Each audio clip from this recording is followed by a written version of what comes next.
Olá, começa agora o JR Entrevista. Hoje com a gente o deputado federal Altineu Cortes, do PL do Rio de Janeiro. O deputado é líder do partido na Câmara. Seja muito bem-vindo, deputado. Olha, para mim é um prazer estar aqui com você, Renata, para a gente desenvolver aí os temas mais importantes para o nosso país, né? Prazer todo meu. Deputado, vou começar falando da super bancada que o PL conseguiu. São 78 deputados. A que se deve esse fenômeno? É o fenômeno Bolsonaro? Sem dúvida, é o crédito do projeto do nosso presidente Jair Bolsonaro, a credibilidade, né?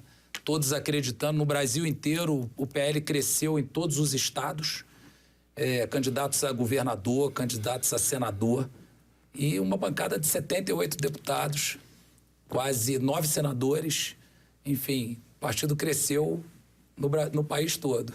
Agora eu te pergunto, vai dar para manter essa bancada? Porque a gente teve essa janela partidária, a gente nem esperava que fosse esse número todo de deputados. Agora, tem 78. Manter nas eleições de outubro vai ser possível? Não, nós não vamos manter, nós vamos aumentar essa bancada, eu não tenho a mínima dúvida. Aumentar a bancada na Câmara dos Deputados, no Senado, vamos eleger governadores, né? A credibilidade do presidente Valdemar Costa Neto no partido e a condução firme dele, honrando a palavra, honrando o compromisso nos estados, criando time nos estados, porque política é grupo, política é time. E é assim que o PL pensa. O projeto do presidente Jair Bolsonaro, o bastidor e o trabalho forte do senador Flávio Bolsonaro, dos outros senadores, deputados se ajudando, eu não tenho a mínima dúvida que nós vamos passar de 80 deputados, se Deus quiser, na próxima eleição em outubro. Agora, líder, a gente ouviu muito o presidente Bolsonaro atacando a velha política, que ele faria uma nova política, e hoje ele tem, justamente, Valdemar Costa Neto, que é o presidente do PL, que é uma pessoa super experiente, que está ali articulando e tem essa bancada enorme hoje. Como é que fica essa história da nova política e velha política? Olha, eu acho que a virtude em tudo tá no meio termo. E o presidente Bolsonaro ganhou as eleições, Deus colocou o Bolsonaro na presidência da República, né? Quem seria de nós, Brasil, na minha opinião, na minha humilde opinião, se não fosse o Bolsonaro estar à frente do nosso país, diante de tantos desafios que nós enfrentamos nesses últimos anos, principalmente a questão da pandemia. E o Valdemar, o Bolsonaro, os deputados, senadores articulados, eu acho que o Bolsonaro viu que o meio termo é importante na política. O governo Bolsonaro praticamente é um governo técnico, mas o diálogo com a política foi muito importante para que aproxime esse governo técnico da ansiedade, dos anseios da população, né? E eu acho que isso está acontecendo de forma natural.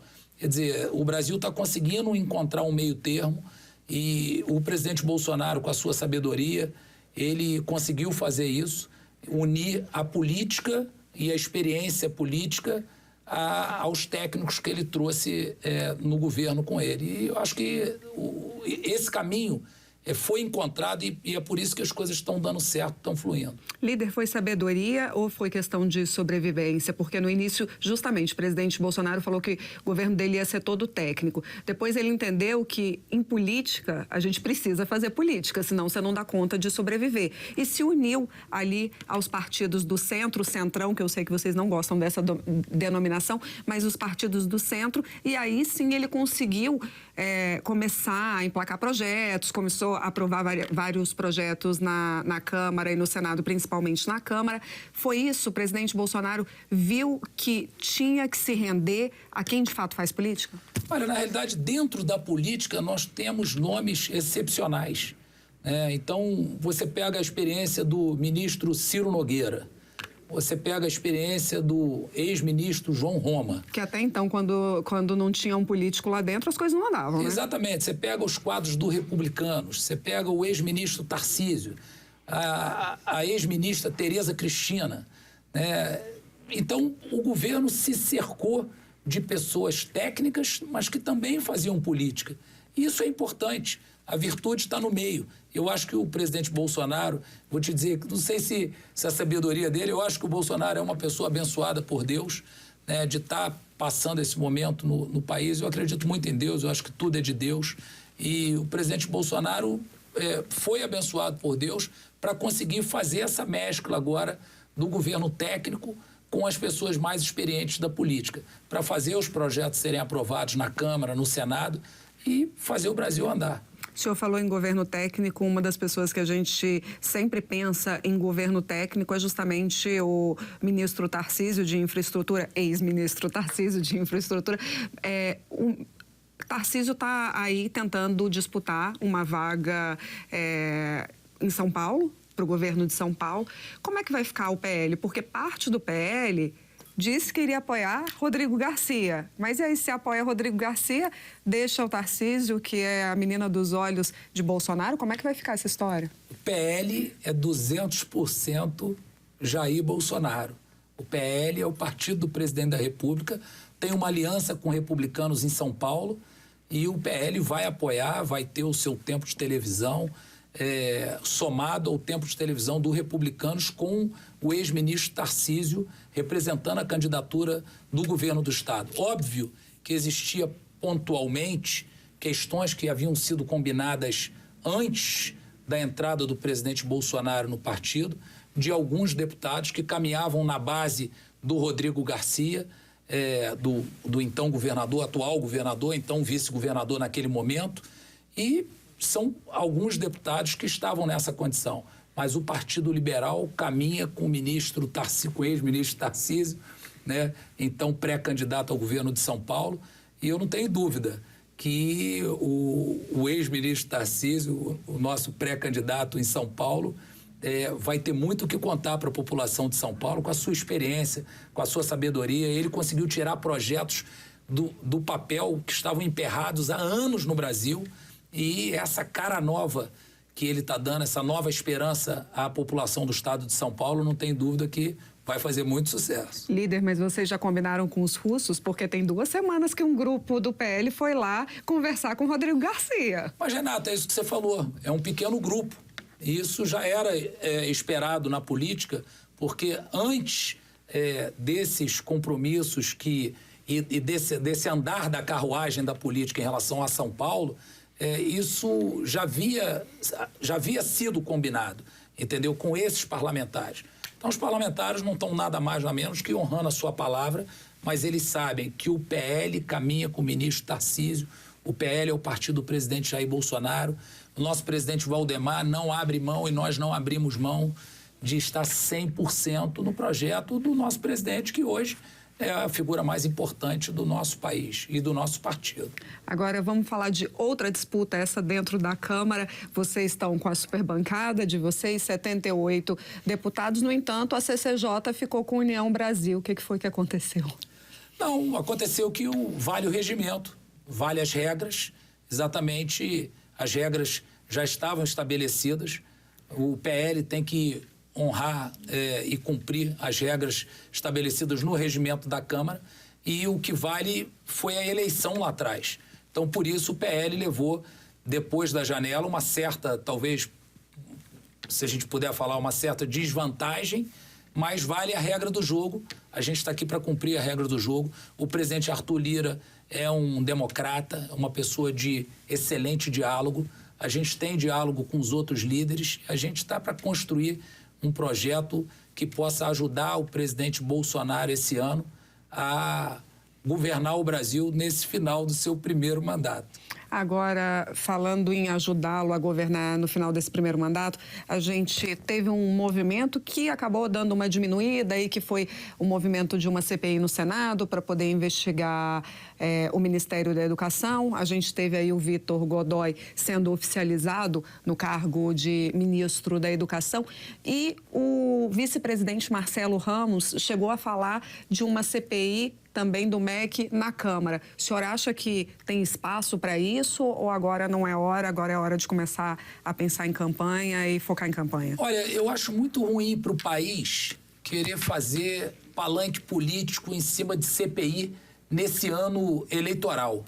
O Brasil perde com isso. não vão querer e não vão conseguir, aliás, podem querer, mas não vão conseguir manchar o governo Bolsonaro com corrupção. Isso não existe, isso é uma piada, né? No governo passado, no governo do ex-presidente Lula, que disputa a eleição com a gente, aliás, essa semana eu vi uma coisa incrível, né? Que escondem a ex-presidente Dilma das reuniões. Quer dizer, ela governou o país por 6 anos. Como é que escondem uma ex-presidente? Escondem por quê? Por esses motivos. Porque quem comandou a Caixa Econômica nos governos passados foram presos. O Banco do Brasil, quem comandou o Banco do Brasil foi preso. Quem comandou a Eletrobras foi preso. Quem comandou a Petrobras foi preso. Era escândalo para tudo quanto é lado.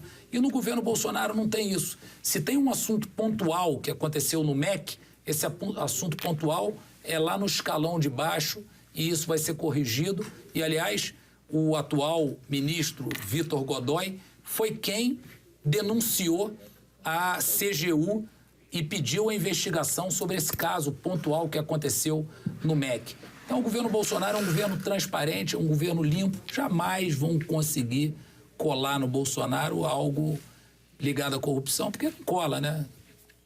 Vamos daqui a pouco falar de LDO, mas deixa eu dar um recado antes. E você pode assistir ao JR Entrevista no portal R7, no Play Plus e também nas nossas redes sociais. Bom, falando de LDO, agora a gente tem aí a LDO, temos um salário mínimo já definido. O que o senhor achou? Achou que é uma proposta factível?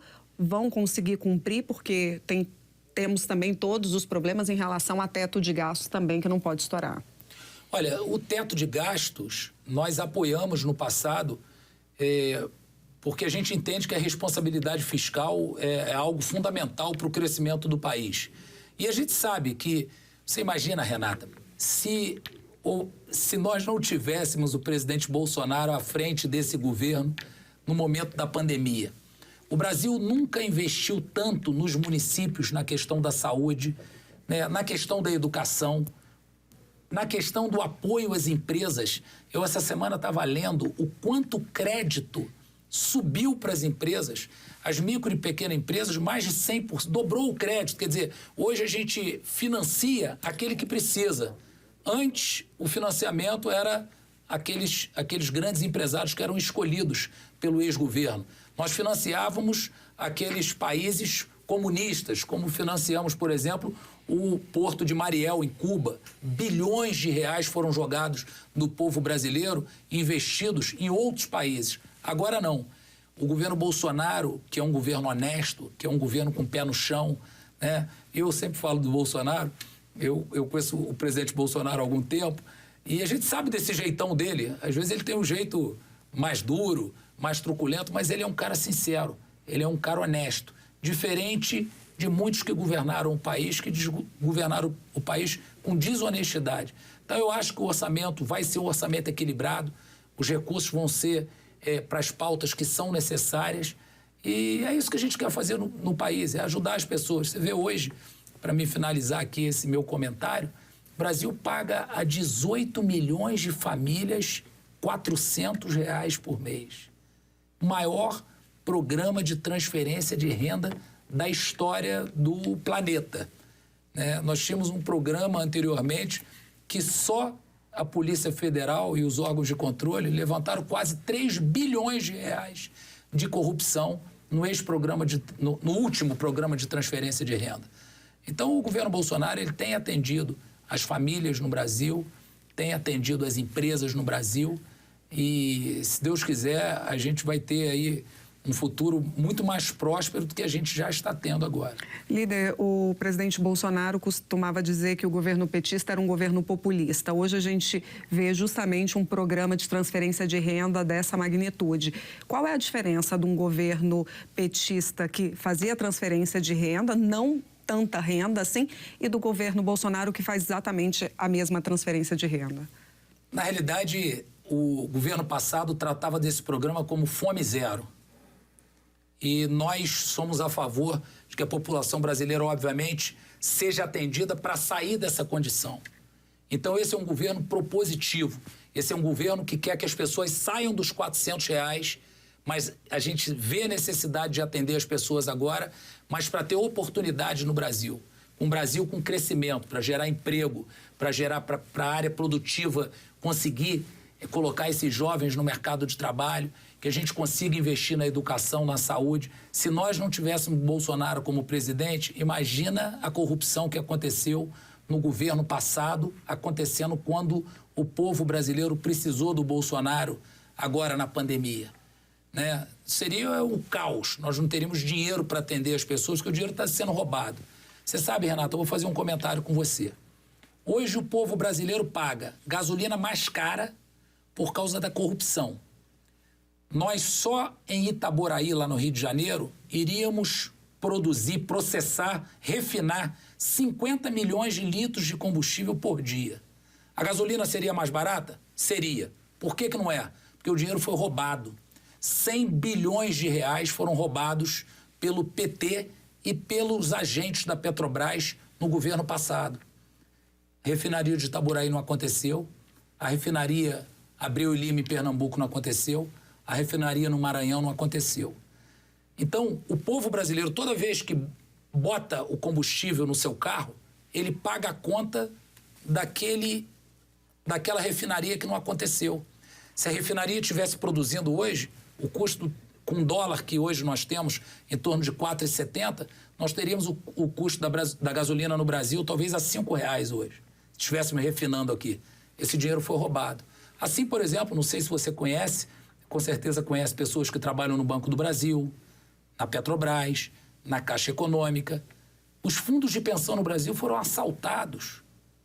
Quem paga essa conta hoje são os funcionários. Ao invés de recolher, por exemplo, vou dar um exemplo aqui, vou falar um número hipotético, R$500, os funcionários da Caixa têm que recolher R$1.000 para tapar o rombo daquele roubo da quadrilha que roubou os fundos de pensão no Brasil. Hoje a gente tem uma Caixa Econômica que bate recorde em lucratividade, as taxas mais baixas da história da Caixa Econômica, o Banco do Brasil a mesma coisa, a Eletrobras dando lucro. E a Petrobras, que o presidente Bolsonaro agora está, obviamente, tentando colocar para funcionar de uma forma para atender a população brasileira, nós temos lá dentro da Petrobras talvez alguns técnicos, que não são todos, que ainda, na minha opinião, puxam para trás a Petrobras. Mas o governo Bolsonaro vai conseguir dar conta disso e eu tenho certeza que a gente vai ter um governo muito mais próspero nos próximos anos do que a gente já teve até agora. Agora, líder, a gente tem um ano mais curto em termos de tempo aí por conta de eleição e tempo hábil para votações. O que vai ser votado na Câmara? O senhor acha esse ano ainda que vai ser votado? Acha que reforma tributária consegue passar? Eu acho que não. Eu acho que as grandes reformas, nós vamos votar agora na Câmara. São várias medidas provisórias que são urgentes para o país. Medida provisória que já foi votada agora do Auxílio Brasil, para garantir o auxílio para as pessoas até o final desse ano. É óbvio que vai continuar ano que vem. Mas nós temos algumas pautas na área tributária para que a gente possa dar condição a essas empresas que passaram por dificuldade, principalmente na pandemia. O presidente Bolsonaro sempre foi favorável à liberdade no mercado, a que as empresas não fechassem.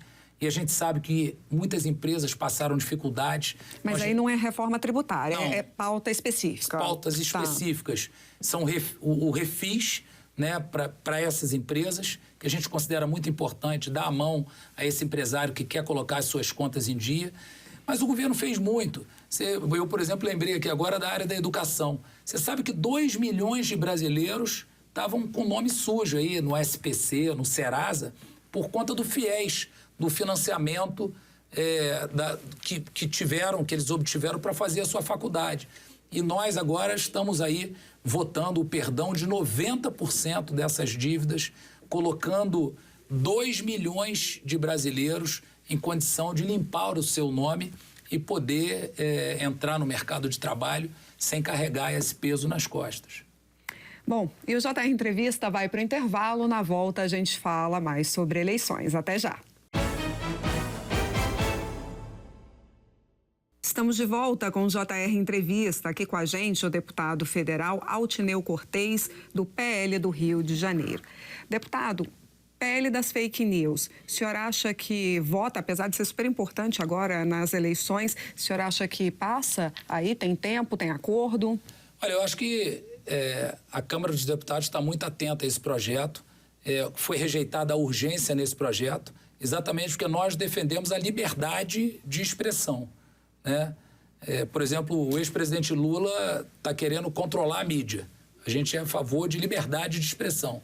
Então, achando o texto ideal que garanta os direitos das pessoas se colocarem, das pessoas se comunicarem, eu não tenho dúvida que a gente pode avançar. Do jeito que o texto estava, foi impossível avançar. Eu acho que num esforço conjunto a gente vai encontrar um caminho para combater as fake news, mas manter a liberdade de expressão daquele que precisa falar para a população brasileira.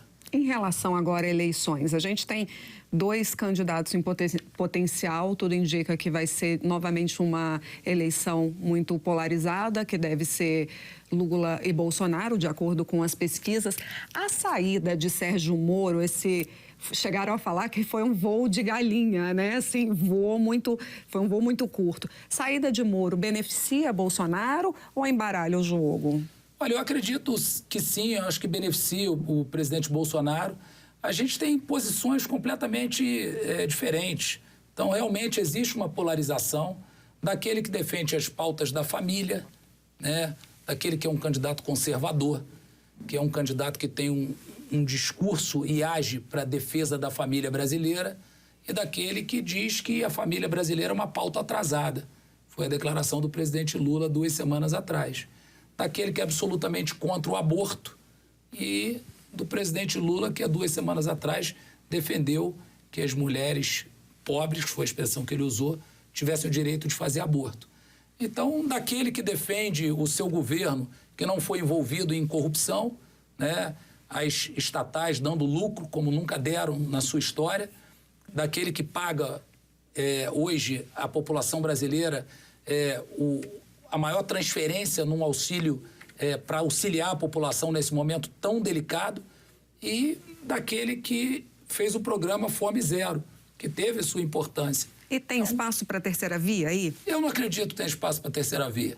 Eu acho que a eleição está polarizada, vai ser polarizada, e a população brasileira vai ter que escolher, e não pode se esquecer de tudo que aconteceu no Brasil, colocar na mesa e ver o que está acontecendo agora.